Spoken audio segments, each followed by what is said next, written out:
Hello and welcome to our Find Out More Friday. I am here with Susan. My name is Allie. You may have seen us before. I'm going to go ahead and take off my mask as we start our walk through the Pocket Greenhaven neighborhood today. Just so you can hear me nice and clearly. Now, before we get started, we are just going to do a little sound check. So if you can go ahead and hear me through this wonderful microphone, you can go ahead and do a thumbs up or a heart or really any emoji you'd like as long as you can hear me. And then we can go ahead and get started. Excellent, we're seeing thumbs up. So I am just going to mention that we have done a lot of research on a bunch of different neighborhoods for this Neighborly series, and the Pocket has been my favorite so far. I think I kind of blew it off. I live very close to here in Meadowview, and I saw a bunch of nice, new-looking, beautiful homes, and I didn't think there was much history here, but there is just so much in this neighborhood, so I'm really excited to share it with you. Now, the Pocket Greenhaven area, if you haven't been there before, is located about 5 miles south of downtown, and it is called the Pocket because it looks like a pocket. So this is the area we are talking about today. I-5 borders it to the east, and then the Sacramento River really borders it on all of the other sides. And we are in the northern portion. That is the portion called Greenhaven. It's called Greenhaven for a few different reasons, so we will dive into that a little bit further on in our talk. All right, so the first inhabitants of this area were believed to be Miwok Native Americans. There are a lot of accounts, even in the 1800s, of construction or land development happening and finding both burial mounds and artifacts that would have belonged to the Miwok people. And today still, when there is construction, those artifacts continue to be found. And it makes sense. This area, being that bowl, I'll go back to my map, got a lot of natural irrigation from the river. It was naturally higher up on the edges near the river, and then more sloped in the center. Sorry, the sun's a little bit not our friend today, but at least we don't have the wind bothering us, so that's something. And so it would create for nice fertile soil, and it would be full of different plants and animals. It was kind of a swampland back here when the Miwok lived here, but then later on they were able to use irrigation channels to make it more desirable for farmland. All right, now after the Miwok people used this area as kind of a seasonal settlement, then shortly after the gold rush, other settlers flocked to this area, and they were largely Portuguese people, specifically from the Azores Islands, and excuse my pronunciation, of Fail, Pico, São Jorge, and Terceira. In fact, by 1880, 38% of the Portuguese population of all of Sacramento lived here in the Pocket. And this area, as well as the Riverside area, which is just on the other side of I-5. I'm going to go to my map one more time. This area over here, which wouldn't have been cut off from it back in the 1800s before the 5 freeway was here, so there was a lot of flow in and out and flow up and down. This whole area, including Clarksburg and Freeport, was known as Little Portugal, or Lisbon District, or Portuguese Bend. So this is where a lot of the early Portuguese community here in Sacramento lived. Now we're going to have to bounce around a little bit in time and in history to make this walk geographically, so I'll get back to that in a bit, but first I wanted to talk about schools. And I want to talk where we're standing right now because this location right here is where one of the first schools in the Pocket used to be. All right. Oh, my pages are out of order. My goodness, give me 1 second here. Oh no, they printed double-sided. That's what happened. Okay, so the reason I want to talk about schools in the Pocket specifically is because here in the Pocket area is where the only ethnic public school system was found in the entire Sacramento region between the 1870s and 1940s. So in the rest of Sacramento, most of the schools were segregated, but here they were not. And that's because the different settlers here decided that they kind of wanted to create their own school district. They wanted their children to be educated, but they also wanted to preserve their cultural heritage, and they wanted their children to be able to continue to help out around the house without having to be in school all day. So they created the Sacramento-Lisbon School District on January 21st, 1873, and these schools invited everyone in the Pocket area of all nationalities, mostly Portuguese, but there are a lot of Japanese students, some Chinese students, and anyone else who was living here was welcome to come to these schools. They were 1st through 8th grade schools, and there were 2 of them that opened. One was Lower Lisbon School, which is on Pocket Road, down in the lower section of the Pocket. The other was Upper Lisbon School, which was located right here, and it looked like this. So this is a photo from 1890. I'm going to turn again. Wonderful. And this is what the school would look like that was located here. I'm just going to mention there was a 3rd school in the area that wasn't associated with the Lisbon School District. It was the Sutter School, Sutter Union School, and that was with the Sutter School District. Again, with Riverside being so close, it was part of the Riverside community, and it's located where the Trap Bar is today. Some of you might be familiar with that. Again, we'll talk a little bit more about that in a bit. So let's go ahead and get started walking. Now, Upper Lisbon School served children living in this area we're walking through right now. This area was called Dogtown. Now, when I found that out, of course I wanted to do more research and find out why it was called Dogtown. And I found this quote, and I don't think anything could describe it better. A Riverside Pocket area native, Dolores Greenslade, when asked why it was called Dogtown, said the area was known as Dogtown because everyone had numerous dogs in the area. Simple. There were so many dogs, in fact, that they all came out to greet you as you passed by. The area also included a water wheel, which was powered by a large dog, and the water was pumped for personal usage and small irrigation purposes. And that actually isn't the first time I've come across something like that in my research. In Old Sacramento, there was a bathing house that used Newfoundland dogs on a treadmill to pull up water from a well. So it's interesting that down here in the Pocket, it sounds like something similar was happening. All right, so as we are walking right now, we are headed towards Granger's Dairy Drive, named after, any guesses? Granger's Dairy. Excellent, excellent. Now, you might be familiar with Granger's Dairy, and another street name you might be familiar with is Sheamus Avenue. Sheamus Avenue is not actually in the Pocket, but it's very close by in that Riverside area. Sheamus was a Portuguese immigrant who came here. Technically, his name was Seamus, S-I-M-A-S, but as often happens for immigrants coming to America, the name was a bit adapted and changed once he arrived here. So he was born on those Azores Islands I mentioned, where a lot of the Portuguese residents in this area came from, on the island of Pico, and he was born in 1847. He heard about America from his uncle, who had been living in Monterey before returning back, and at the age of 18, he decided he was going to head to the United States. He got on a ship to Boston. It was a 1-month journey. And there he joined a whaling expedition. It was supposed to be a 3-year sailing. And he came to Panama. That was his first area. He was able to leave the boat, and he did. Whaling was not for him, and so he ran away. Got on a steamer there in Panama, and he was able to work for his fare and came up to San Francisco. From San Francisco, he really did want to come to Sacramento, but he didn't have the $5 he needed to board the next vessel that was bound for Sacramento. And luckily, he ran into someone from his homeland who helped hide him in a trunk and smuggle him onto that boat and get him here to Sacramento. Now, this is a little bit of a tangent, but I just found this gentleman's life fascinating. So Manuel Seamus came to West Sacramento as a harvester, but after only 3 months, he cut off one of his fingers, spent 2 weeks in a hospital, and then caught malaria. So decided maybe that wasn't the career for him. He was going to become a miner instead. So he headed out to around where Pilot Hill area is and had a claim out there. Didn't work out very well for him. He ended up drowning, or almost drowning in a river, and then catching hypothermia from his near drowning. So he moved back to Sacramento, had a lot of different odd jobs, and finally he met Rosalina Silveira, who had family here in the Pocket, and that is why they moved here. They were one of the long-standing residents here in the Pocket area.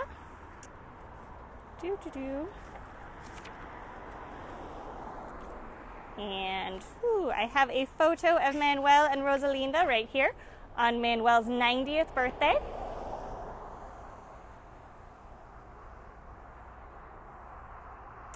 All right, and we are going to keep walking along because on Granger's Dairy Road, there's actually no dairy to be found. But we're going to walk closer to where the property of Manuel and Rosalina was. So in 1896, Manuel decided to establish his dairy, and he built his home where the Elk Lodge resides today, and that's where we're going to be walking to up in just a moment. In that image I showed you earlier, this is Tony Sheamus's house. So this was his nephew's house on the property. You can see the little goat in it. I just love that. And then this was his house, but during severe flooding. So we're going to get to that in a moment as well. All right. So he opened up his dairy and he found that people in the pocket didn't really need a dairy. It was largely farmland out here, and most of the residents had their own milking cows. And so he decided to pivot his business a little bit, and he started delivering to the Land Park area. And he had a horse carriage that would deliver in the Land Park area. Granger's Dairy, and you'll notice his name is spelled wrong here. That was actually done on purpose. He was hoping it would help people who weren't Portuguese be able to pronounce his name a little bit better. All right, so now this right here is the property that his dairy and home originally were on. And it was very profitable there in the early years. And then in 1904, there was a horrendous flood in this area. And it was in this area specifically because it wasn't caused by any sort of weather event. It was caused by a levee break. So at this time, this was not part of Sacramento. This was its own area, the pocket, with its own population who had built its own levees. One of those levees broke. It broke around where Sutterville and Riverside meet today, so pretty close to the Sacramento Zoo's closest location. And with that levee breaking, this area was flooded. The levee they had built just accentuated that bowl topography where it was higher near the river and lower down inland, so all the water kind of pooled in this area. And it made it basically cut off from the rest of the region for quite a while. Lots of people fled. If you were lucky enough to have a boat, you might go to Freeport or across the river to West Sacramento. If you weren't lucky enough to have a boat, there were of course people that were happy to give you passage, but they'd probably charge you for it. And so that levee break was specifically called Edwards Break, and it decimated a lot of the pocket area. So once again, there is that home of Manuel Seamus during the flood. Here is another home during that 1904 flood. All right. Just make sure I'm not missing anything interesting about the Sheamus family or Granger's Dairy. Yes, so the dairy was able to recover, and Manuel did retire about the age of 70. He put the dairy into his son's possession, Emmanuel, also known as Babe. And Babe continued it until the 1940s when Crystal Creamery decided to purchase it from them in the 1940s, and that's why we don't have the dairy here today. Now that we have some ground to cover, woo! Thank you, Susan. You never know what you're going to find on one of these walks. That's the excitement of being live. We are walking here along Riverside Boulevard.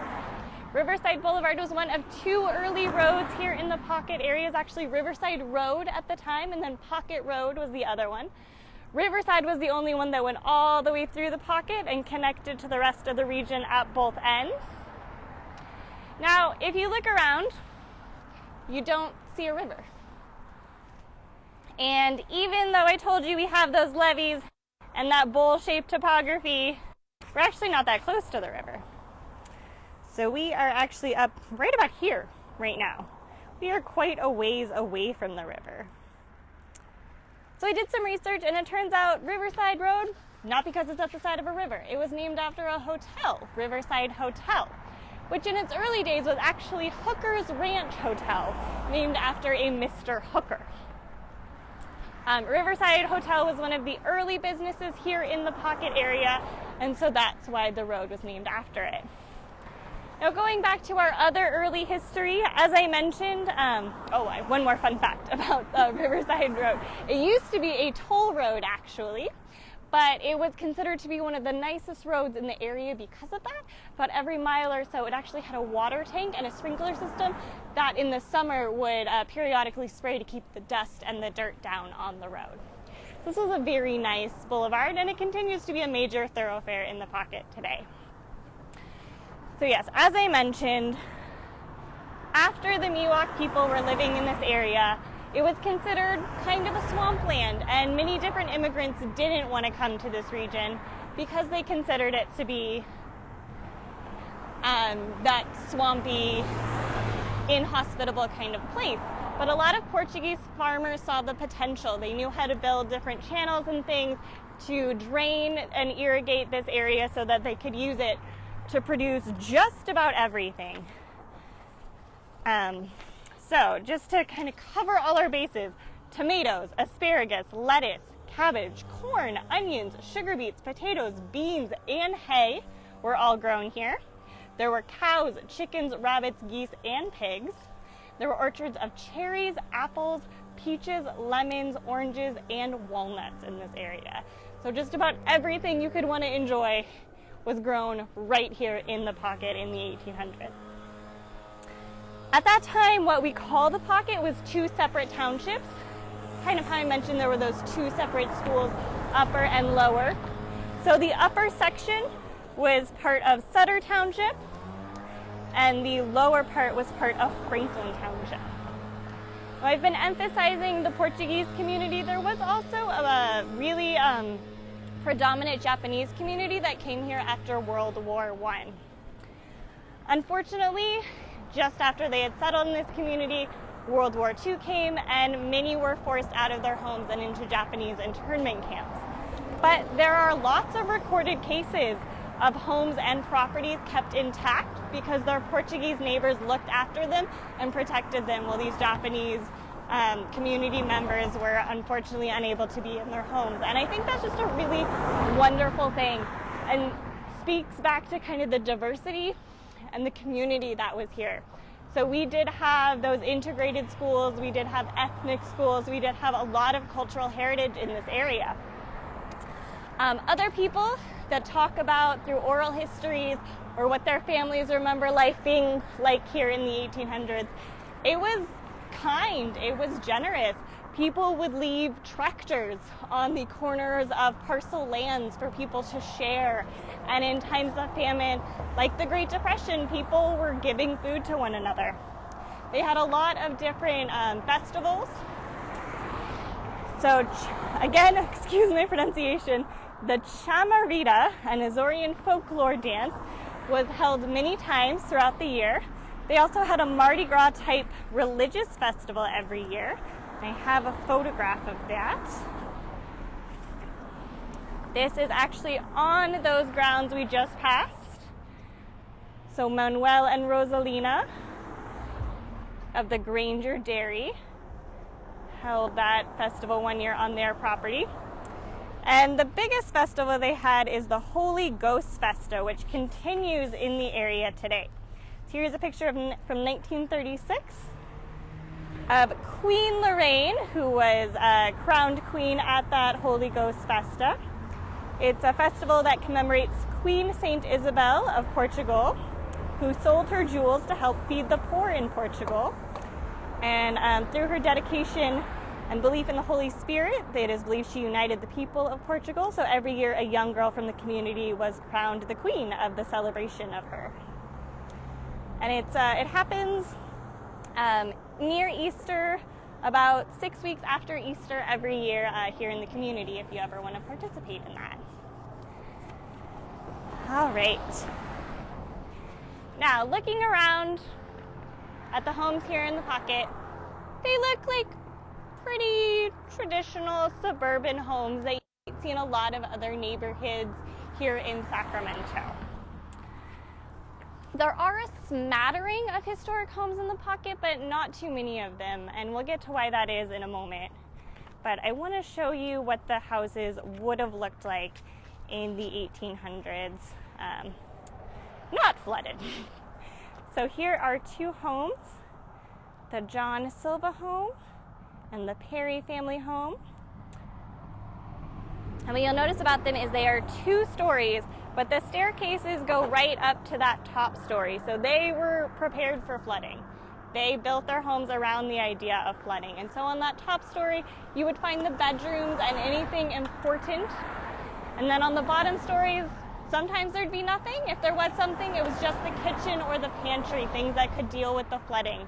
You would also see many homes would have a boat just tied up next to them because they were prepared for flooding, and if they needed to be able to escape in that boat if it was impassable to walk out of their homes. So we've turned the street here. We are starting to head down to our next location, but I want to talk about why you don't see homes like that anymore. So, give me just a second.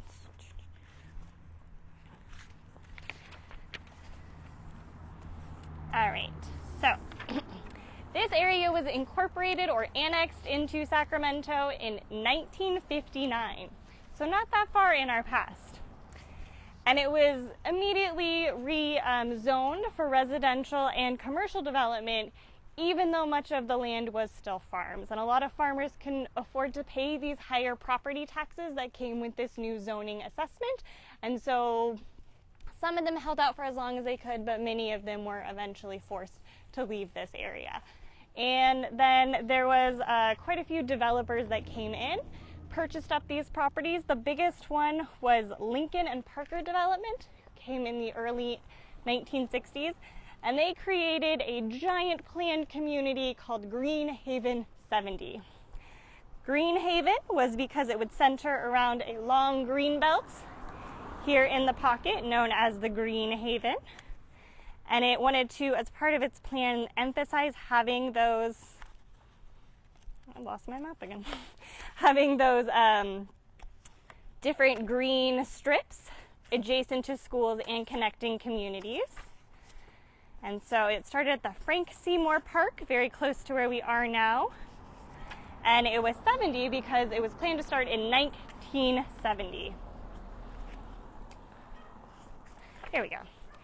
So that right there is the Frank Seymour Green Haven belt. And that was a big cornerstone of their plan, to have those green properties throughout the district. They also wanted to have pedestrian underpasses and overpasses and buried utilities, so you wouldn't have any above ground power lines, which you still don't see here today. So this kind of proposal was considered innovative and brilliant and able to create a community that Sacramento hadn't really seen. And some magazines actually referred to it as being the best planned community of the year in 1969. Not all of these features were able to actually come to fruition. Proposition 13 stymied the plans a little bit, as did eventual bankruptcy of the Lincoln and Parker Development Company.